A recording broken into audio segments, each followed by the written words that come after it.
recently our finance minister was in Washington. I'm not sure if you're aware of this, and he was telling the Congress or the Senate down there that don't worry, everybody, Canada's housing market is not in a real estate bubble. And we're not too sure we agree with that. When you have when you can get a 5-year mortgage for 2.79, some places are posted for 2.69, it's naturally going to drive up the prices of houses. And so, you know, some markets, when we look at some of the data, RBC has an economic report out, their May 2013 report, and the ownership cost as a percent of household income in places like Vancouver are still really high. It's topping up at like almost the 80% mark. Toronto is at like the 45% mark, so actually not too bad.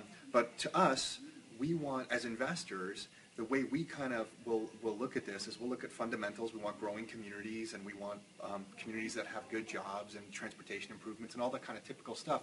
But another thing we look at, and we kind of scavenge through all these different reports, is for the ownership cost as a percentage of household income.